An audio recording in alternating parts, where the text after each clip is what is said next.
Well, hey there everyone, Kay here on my homestead. It's the middle of February and we have to talk about poison ivy.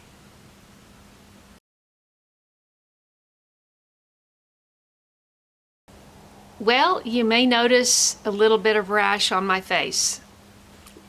That's poison ivy. It's February 15th. Yesterday was my birthday. The day before was my adventure in Nashville, and watch the following video because I give you an update about all that. But in terms of this, if you are allergic to poison ivy, poison oak, poison sumac, sooner or later you're going to be dealing with a rash. Now, I want to give you some tips about how I managed to come away from the whole of last year with only a minor couple of little bumps here and there. Because the first year I was here, I got a major infection from poison ivy that was growing on either side of the driveway up here by the shop. We were doing some cleanup over here. I was wearing gloves. I thought I was protected. I wound up with this huge swath under here. And it traveled and it got under my clothes, and I just want to talk a little bit about, give you some tips about how to avoid that and about how I managed to get into this situation again right now. Now,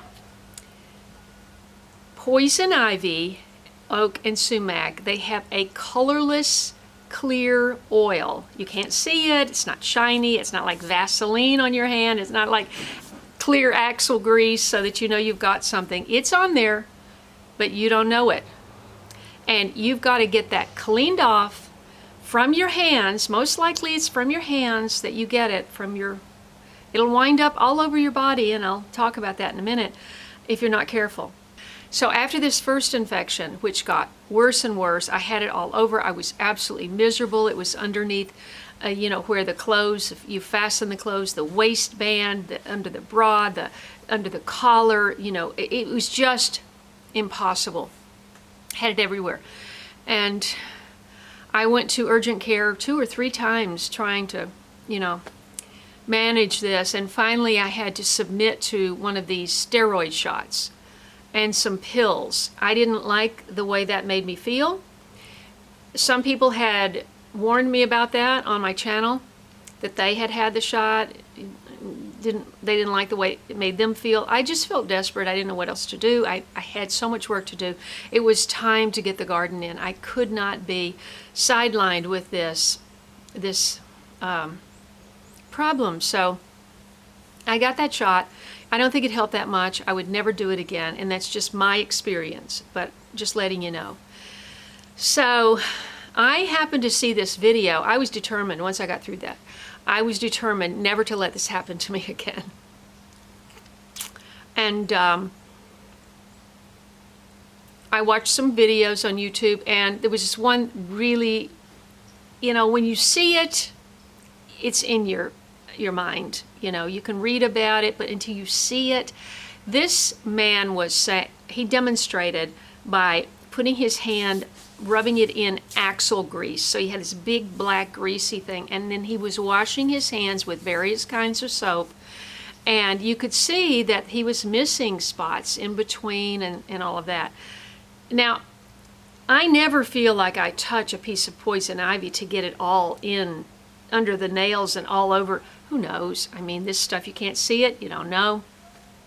But he was saying that you can use even Dawn dishwashing liquid with a scrubbing rag or even a loofah sponge, a scrub brush, something, for the grit to get it off, and you've got to make sure it goes all over. And when you could see, he washed his hands really good, but there was still some black grease, using this example. So that's how well you have to wash your hands when you're coming in from the garden. Now, say you had your gloves on, okay? You take one glove off with your gloved hand. If you're lucky, you can pull it off like that and drop it. Now you've got this one you've got to pull off. Okay, so now you've contaminated that hand. and you think, gosh, I was so protected. How did that happen? Okay, now what if you don't pull it off like that? What if you have to go with your thumb and you pull the glove off like that? Then, and of course, to get to that glove, sometimes it's underneath this, and so you pull this back to get underneath that. Well, guess what? I have a spot like right in there somewhere. And I had so much last year underneath here. And it's because of that. You're trying to take your gloves off and you get it on, you know, your body. And another big way that you can contaminate is your hair. You know, when you're working in the garden, I can't stand to have one single hair in my face. And so until it got this long, I would have maybe, you know, that first year I had some things would be hanging. See, even that. My hair's really long, but look, there's that. I've got it in a ponytail, but there's that. The wind blows and this thing is over here and you go like that. Even if you're careful with your gloves and you go like that, you know, you run the risk of, and what I did was, well, I did it on this side, but I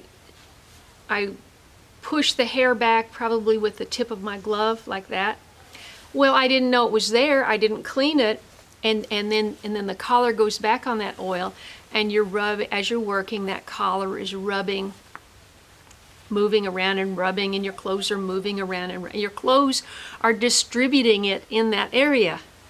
And then when you go in to strip down, you know, when you've worked in the garden, you're filthy, and you just go strip down to get in the shower, taking your clothes up, getting your fingernail under your waistband, undoing that, pushing your underwear down, all of that, you can wind up with poison ivy like underneath where your underwear are, and you're going, how did it get under there? It got under there when you got undressed.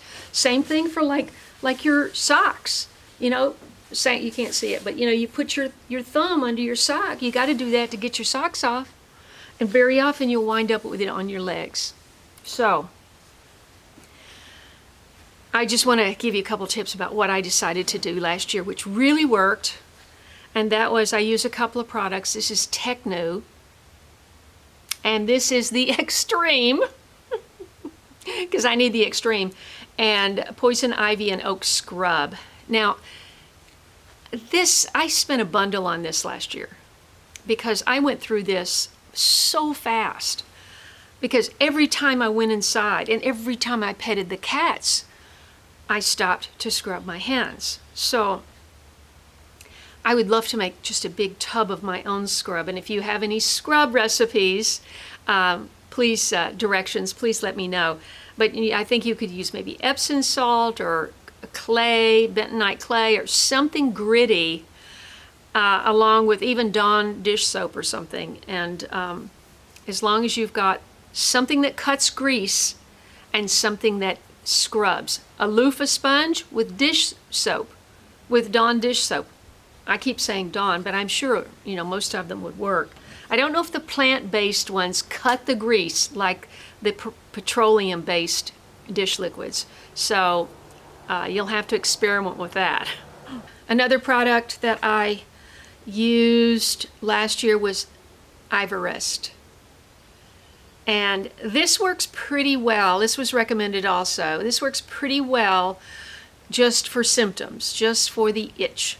I mean, that's all it does. It doesn't do anything but just calm the itch, as far as I can tell. If you've spread it all over, that's not going to stop the spread. This is not going to stop the spread either after you've spread it. This is what you use to keep from spreading it. So that's how I survived last year. And it was just so great to get through the whole of the year, get into winter, and realize I'd only had a couple little bits and pieces here and there. Now I got lazy, and this is what happened now, is because it was winter and I'm thinking I'm safe, the cats aren't out that much, I try not to ever pet them before they've had their licking bath, you know. When they come in, I don't pet them when they come in from outside.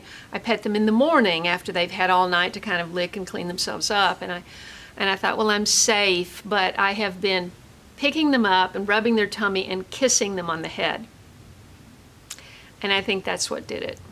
So I have it, I don't know if you can see, I'm sure you can. It's like here, here, here, all under here, my lips swollen. So there's that, and then I have another, probably can't see it, but another bit back here. I've got it once again, you know, in the creases down here, and I'm still seeing a little spot coming up here and there. So all the bumps don't come up exactly on the same day. So I think I've reached the peak. I hope there's no more going to happen on the face. I didn't realize what it was right away because it's February, and I just thought it was eczema or stress or something. I mean, I've never had this on my face, so I didn't know what it was, but now I do. So I hope that's helpful, and just make sure that you get on top of it. I had one of these and you can of course make your own, save money. This does get expensive if you're buying it a lot. But my strategy last year was I had one of these at my outdoor faucet. I had one in my kitchen when I first went in, and so I washed them again inside, and then I had another one in the bathroom. You know, when you're peeling off your clothes, I washed them again just to make sure, because you know, you just don't want to go through this. We don't have time for downtime. There's too much to do. There's too much to be concerned about. Stocking up, the main thing. I mean, things are really progressing. The screws are tightening all over the world, and every day it's something else. It's either false flags or it's something real, and we don't know which is which, and we don't know what to expect, and we just have to keep our vibrations high, be positive, and try to be discerning. You know, it's really hard. But I hope that's helpful, and if you enjoy watching my channel, trying to build a sustainable homestead and stay healthy and well, of sound mind, please subscribe and click the bell for notifications, and scroll down and click all so you won't miss an episode. I'll see you in the next video.